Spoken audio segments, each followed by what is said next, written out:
We're here with Omi Vadia for his movie, The Desert Rose, over at the Palm Springs Film Festival. I want to welcome him to TrueHollywoodTalk.com. Thank you. Thank you very much. It seems like a guy that's got a little bounce in his step here. So first of all, give us your background. Where are you from? Is this your first film? And so on and so forth. I'm originally from Joshua Tree, California. So I'm actually a local filmmaker, although I live in LA. And what was the second thing you wanted to know? Is this your first film? That's right. This is my second short film. My first short film, which was called Out of Time, it was a thesis film. It played at many film festivals. So this is kind of my second short film, and hopefully the one before I make my feature. They always got to throw that in, the feature, okay? All right? But that's coming, okay? Give us an idea. What is The Desert Rose about? Okay, The Desert Rose is about the difference in class and culture between the people who live in country clubs and the people who do their gardening. And we ask the question, who is really happier? The person who has everything or the person who has very little? I thought the person that was happiest was Vinny on Entourage. Okay, so maybe I got this all wrong. Actually, it's a very interesting question because we're seeing a lot of widening effect in incomes in the country right now, and the gap between the rich and poor in the United States has never been wider. What was unexpected about this movie? Because it's easy to say the rich people are happy and the poor people are unhappy, but I'm sure there's shades of gray. Yeah, well, I used to build a lot of luxury homes in the Palm Springs area, and I would find that many of the people that lived in these giant mansions were very unhappy, even though they had almost everything in the world.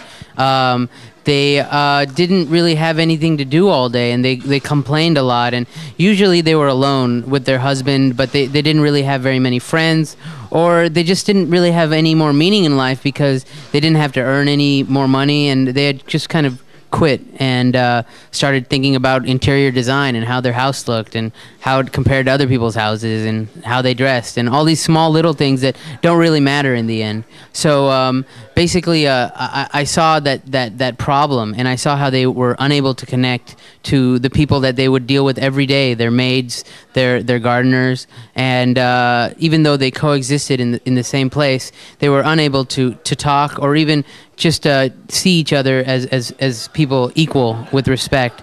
And I wanted to make this film as hopefully a message towards those people that for Latinos and Hispanics that they can find respect, and for the people that live in these houses that maybe they can see past just class and culture. Well, it seems like a very well-spoken young man. Was this your first film that's getting this is kind of an interesting topic. I would think this would be getting some buzz because it's the right time in the right place, though you probably didn't do that intentionally. Yeah, I think it is getting a lot of buzz. We just had our first screening. We're having another screening in 2 or 3 days. But our first screening, which was just today, was extremely popular, and many people had come just to see this film. So the programmers had decided to move the film to the end of the program. Otherwise, everybody would have probably left. So after the film ended, there was a huge roar from the audience, and everyone really, really enjoyed it. There were questions as people were asking, where can I get this movie? I want the DVD. And the thing is, they're asking that because they can really relate to these characters. They know, either they know that person or they see some of that person, that main character in themselves. And hopefully, that's the kind of film I wanted to make, and it's doing that, and that's why it's creating some talk around town. How'd you get Terry Moore in the film? Terry Moore was a hard one. She's a Academy Award nominated actress from 1952 for a movie called Come Back Little Sheba. We got her because we were auditioning for maybe 3 weeks and we weren't finding our lead. No one really could play this character, this rich sort of, relaxed, but it's a very hard character to play if you haven't experienced that in your own life. And Terry Moore has experienced that. She's lived in the big mansions, and she's gotten past the materialism. So the script really appealed to her, and luckily she knew someone who was auditioning for our film, and she just came in to read, actually, and we just found out who she was, and she auditioned for the role, and she loved it, and we just took her. We just were like, when we saw her, we knew that she was the main character, and it was like magic. Who are your role models, being a young, aspiring filmmaker?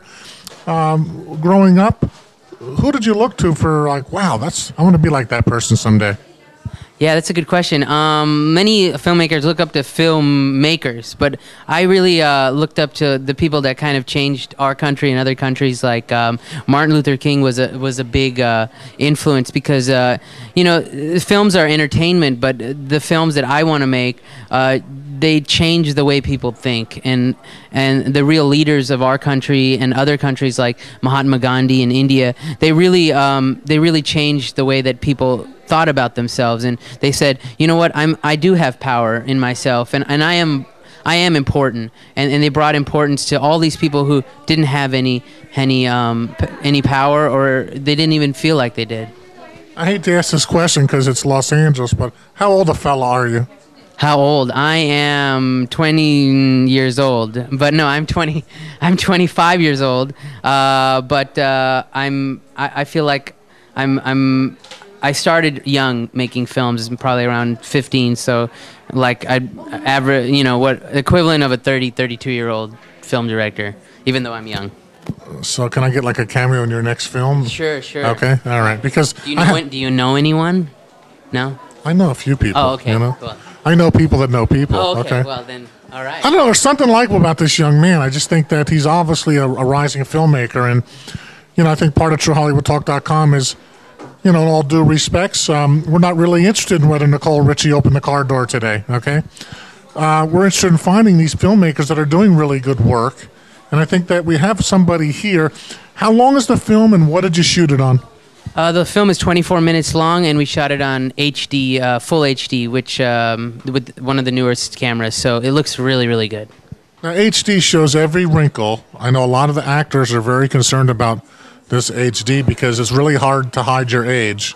So how did you light it, and how did the actors feel comfortable? Because we've had some controversy about that with actors with HD. Yeah, well, you light it a little bit darker than you would usually with film lights, but also because you have a monitor there, you can see everything. And then when it's done, because it's on video, you're able to do so many more filters. So we softened everyone's skin a little bit, made them look a little bit better than they usually look, kind of like what they used to do in the 50s. We're kind of redoing that now. And since Terry's from the 50s, she knows exactly what we need. So. What are you working on next? Is there anything else in the pipeline? Let us know. Yes, I have a new script called The Love Paradox, which is about a woman who basically is having an affair with a man, and she realizes that the man in the future is going to go back to the past and die. And it's a very weird script, but it's got the same themes of sort of love and passion, but also some time travel stuff, which is more appealing to the younger crowd, and they like twists and stuff. So we have a first draft right now, and hopefully we'll get that polished down, and then I'm gonna start approaching people. Anyone attached to it so far? Yeah, there's this great director named Omi Vaidya, and he's attached. There you go. There's something likable about this guy. I think we're gonna find out that he's a comer in this town. And you heard it here. He promised me a cameo in his next movie. This is Steve for TrueHollywoodTalk.com. This is Omi, HollywoodTalk.com.